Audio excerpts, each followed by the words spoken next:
Isang magandang araw po mga Kapinoy. Kamusta po kayo? No? Magandang umaga, tanghali, hapon, gabi. Kahit saan parte ng mundo man kayo naandun. Ano?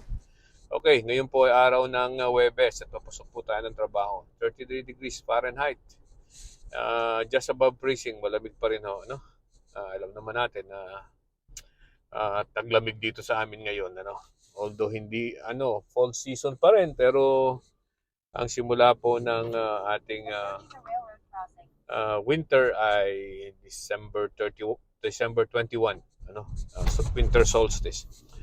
Okay, so pag-usapan natin ito na isang batas na final o panukala na tungkol sa anti-dynasty bill. Sa wakas po, after so many decades, mukhang pinagtutuunan itong anti-dynasty bill na matagal nang minamandato ng ating konstitusyon simula pa po noong 1987. Isa po sa mga pagkakamali ng ating mga framers na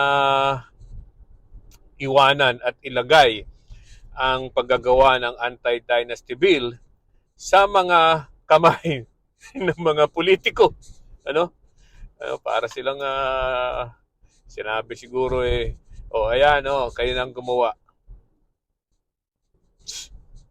Alam niyo naman, gagawin ba ng mga politiko yan na hindi pabor sa kanila yan?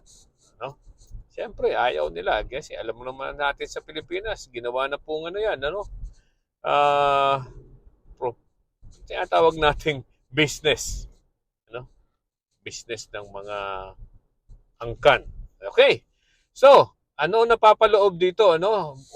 Unang balita po natin sa isang mambabatas na nakabasa ng panukalang na yan ay ang ginagawa daw nila, ang nandiyan daw po sa panukalang yan ay ginawang clustering ang anti-dynasty law.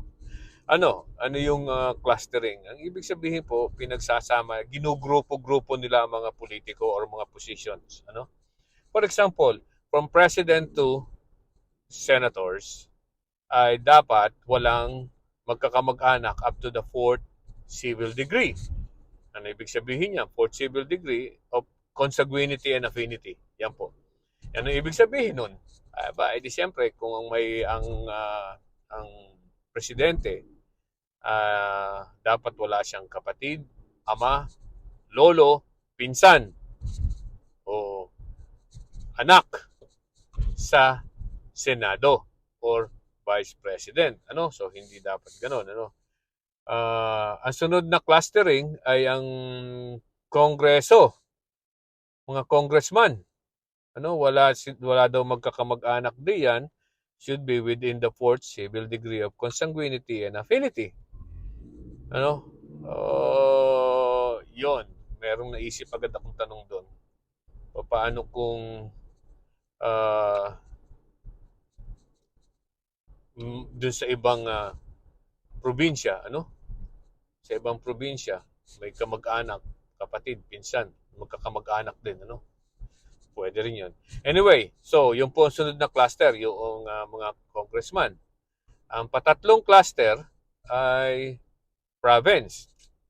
So, ang governor, vice governor, at mga board members ay bawal ang tinatawag nilang magkakamag-anak within the fourth civil degree of consanguinity and affinity. And then the fourth cluster, if I'm not mistaken, ay ang town or city. Mayor hanggang what we call this, hanggang konsihal. Ganon. And then, sunod na cluster pababa ay ang mga barangay. Yun. So, if you will notice, dun sa mga tinatawag nilang clustering, bawal ang presidente down to senators, congressman, meron sariling cluster. Sunod ay governor down to board members.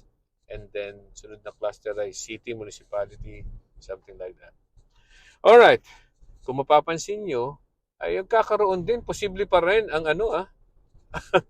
ang dynasty. Ano? Kasi kung ikaw ay presidente, okay, so hindi ka magpapatakbo ng senador na kapatid, ano? Or ikaw ay nasa senador, ay hindi ka pwede ngayon magkaroon ng kapatid o mag-ina diyan sa Senate.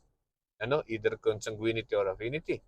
So, okay. Pero kung ikaw ay nasa Senado o ikaw ay presidente, pwede kang magpatakbo ng somebody, ng kamag-anak mo, kapatid mo, anak mo, lolo mo, tatay mo, pinsan mo, diyan sa Kongreso, sa House of Representatives. So, katulad ni Marcos at saka sino to? Si Sandro Marcos. Alright? And then, pwede ka rin magpatakbo ng isang gobernador. Right? Nakapatid mo, tatay mo, lolo mo, pinsan mo, tiyo mo. Right? So, tapos pwede ka rin magpatakbo bilang mayor sa town mo. So, alam nyo, mukhang hindi, hindi napipigilan ang anti-dynasty bill ng tumakbo yung mga magkakamag-anak na yan. Hindi pa rin napipigilan kasi kung gano'n ang gagawing clustering. Kasi sasabihin, hindi naman kami kasala sa sa cluster na yan, so pwede kami tumakbo. Correct? So, parang nagkakaalokohan ata doon sa sa anti-dynasty bill na yan, ano?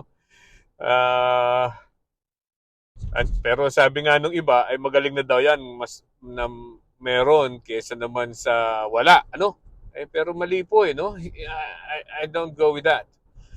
Parang gusto ko pang gawin na natin ang tama. Right?